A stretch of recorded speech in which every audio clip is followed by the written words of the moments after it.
Hi, ഞാൻ ഹൃത്വിക, company സെക്രട്ടറിയാണ്. നിങ്ങളൊരു +1 +2 വിദ്യാർത്ഥിയാണോ എങ്കിൽ നിങ്ങൾ ഈ വീഡിയോ തീർച്ചയായും കാണണം. കാരണം എന്തുകൊണ്ട് നിങ്ങൾ കമ്പനി സെക്രട്ടറി കോഴ്സ് ചൂസ് ചെയ്യണം, മാത്രമല്ല എന്തുകൊണ്ട് +1 +2നോടൊപ്പം കമ്പനി സെക്രട്ടറിയുടെ എൻട്രൻസ് ടെസ്റ്റായ CSCTക്ക് നിങ്ങൾ പ്രിപ്പയർ ചെയ്യണം എന്നുള്ള കാര്യങ്ങളും നമ്മൾ ഈ വീഡിയോയിൽ ഡിസ്കസ് ചെയ്യുന്നതാണ്. എന്താണ് കമ്പനി സെക്രട്ടറി അല്ലെങ്കിൽ കമ്പനി സെക്രട്ടറിയുടെ ജോബ് റോൾ എന്ന് കുറേ പേർക്ക് സംശയം ഉണ്ടാവും.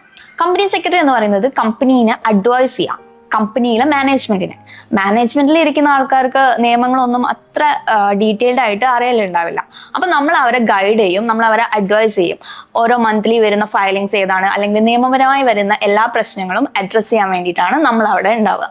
ഒരു കമ്പനി സെക്രട്ടറി ആ കമ്പനിയിലെ ഇൻ ഹൗസ് ലീഗൽ എക്സ്പേർട്ടാണ്. എന്ന് പറയുമ്പോൾ കമ്പനിയെ അഡ്വൈസ് ചെയ്യാം, ലോസ് ആൻഡ് റെഗുലേഷൻസ് കമ്പനിയെ അഡ്വൈസ് ചെയ്ത് കമ്പനിയെ കറക്റ്റ് പാത്തിലൂടെ നടത്തുന്നത് ഒരു കമ്പനി സെക്രട്ടറിയാണ്.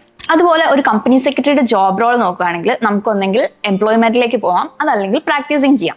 എംപ്ലോയ്മെന്റ് ആകുമ്പോൾ നമ്മൾ ഒരു കമ്പനിയുടെ അണ്ടറിൽ ആ കമ്പനിക്ക് വേണ്ടിയായിരിക്കും വർക്ക് ചെയ്യുന്നത്. ഇനി അതല്ല പ്രാക്ടീസിങ് ആണെങ്കിൽ നമുക്ക് ഇൻഡിപെൻഡന്റ് ആയിട്ട് നമ്മുടെ ക്ലയന്റിന്റെ വർക്കൊക്കെ എടുത്തിട്ട് നമുക്ക് വർക്ക് ചെയ്യാം. സോ ഇതാണ് രണ്ട് രീതിയിൽ ഒരു കമ്പനി സെക്രട്ടറിക്ക് വർക്ക് ചെയ്യാൻ പറ്റുന്നത്. ഇനി നിങ്ങൾ കമ്പനി സെക്രട്ടറി കോഴ്സ് ചൂസ് ചെയ്തിട്ടുണ്ടെങ്കിൽ നിങ്ങൾക്ക് 3 ലെവൽസ് ഓഫ് എക്സാം ഉണ്ടാവും. നിങ്ങൾക്ക് ഫസ്റ്റ് CSCT ഉണ്ടാവും, അതാണ് നമ്മുടെ ഫസ്റ്റ് എൻട്രൻസ് ടെസ്റ്റ്. പിന്നെ നിങ്ങൾക്ക് എക്സിക്യൂട്ടീവ് ആണ്, എക്സിക്യൂട്ടീവ് ക്ലിയർ ചെയ്തിട്ടുണ്ടെങ്കിൽ പ്രൊഫഷണൽ ലെവൽ. ഇതിന്റെ കൂടെ നിങ്ങൾക്ക് ട്രെയിനിങ് ഉണ്ടാവും. പക്ഷേ ഈ 3 ലെവൽ കംപ്ലീറ്റ് ചെയ്യുന്നതാണ് നമ്മുടെ ഈ കോഴ്സിലേക്കുള്ള മെയിൻ സ്റ്റെപ്പായിട്ട് വരുന്നത്. അത് കംപ്ലീറ്റ് ചെയ്തിട്ടുണ്ടെങ്കിൽ ട്രെയിനിങ് നിങ്ങൾക്ക് വളരെ ഈസി ആയിട്ട് ഫിനിഷ് ചെയ്യാം. +1 +2നോടൊപ്പം നിങ്ങൾ CSCTക്ക് പ്രിപ്പയർ ചെയ്യുകയാണെങ്കിൽ നിങ്ങൾക്ക് 3 ബെനിഫിറ്റ്സ് ഉണ്ട് അവിടെ. ഫസ്റ്റ് ബെനിഫിറ്റ് എന്ന് പറയുന്നത് ടൈം പീരീഡ് ആണ്. +1 +2 2 വർഷം ടൈം പീരീഡ് കിട്ടും നിങ്ങൾക്ക് CSCT എൻട്രൻസ് ടെസ്റ്റിന് വേണ്ടിയിട്ട് പ്രിപ്പയർ ചെയ്യാൻ. സെക്കൻഡ് വരുന്നത് നമുക്ക് കണ്ടന്റ് ആണ്. നമ്മുടെ കൊമേഴ്സിലെ കണ്ടന്റ് അല്ലെങ്കിൽ +1 +2ലെ കണ്ടന്റും CS കണ്ടന്റും ഓൾമോസ്റ്റ് സെയിം ആണ് വരുന്നത്. സോ നിങ്ങൾക്ക് പഠിക്കാനും കുറച്ചുകൂടെ ഈസിയാണ്. ഇനി തേർഡ് വരുന്നത് ഒരു ടൈം പീരീഡ് ആണ്. ടൈം പീരീഡ് എന്ന് പറയുമ്പോൾ നിങ്ങൾ +1 +2 കഴിഞ്ഞു, പിന്നെ CSCT എൻട്രൻസ് ചെയ്യാൻ വേണ്ടിയിട്ട് നിങ്ങൾ ഒരു 6 to 8 months വെയിറ്റ് ചെയ്യണം. പക്ഷെ ആ ഒരു ടൈം പീരീഡ് നിങ്ങൾക്ക് സേവ് ചെയ്യാൻ പറ്റും.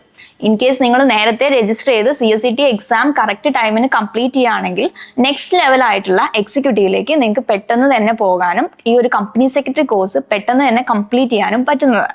ട്രിപ്പിൾ ഐ കൊമേഴ്സ് അക്കാദമി +1 +2 സ്റ്റുഡൻസിന് CSCT കോച്ചിങ് പ്രൊവൈഡ് ചെയ്യുന്നുണ്ട്. കൂടാതെ NCERT ബേസ്ഡ് കൊമേഴ്സ് സ്റ്റുഡൻസിന് ട്യൂഷനും പ്രൊവൈഡ് ചെയ്യുന്നുണ്ട്. മാത്രമല്ല കൊമേഴ്സ് എൻട്രൻസ് ക്ലാസ്സസിനോടൊപ്പം കമ്മ്യൂണിക്കേറ്റീവ് ഇംഗ്ലീഷ് ക്ലാസ്സസും പേഴ്സണാലിറ്റി ഡെവലപ്മെന്റ് ക്ലാസ്സസും ട്രിപ്പിൾ ഐ കൊമേഴ്സ് അക്കാദമി നിങ്ങൾക്ക് വേണ്ടി പ്രൊവൈഡ് ചെയ്യുന്നതാണ്. സോ നിങ്ങളുടെ ഇൻട്രസ്റ്റ് അനുസരിച്ച് നിങ്ങൾ CS ചൂസ് ചെയ്യുമെന്ന് പ്രതീക്ഷിക്കുന്നു.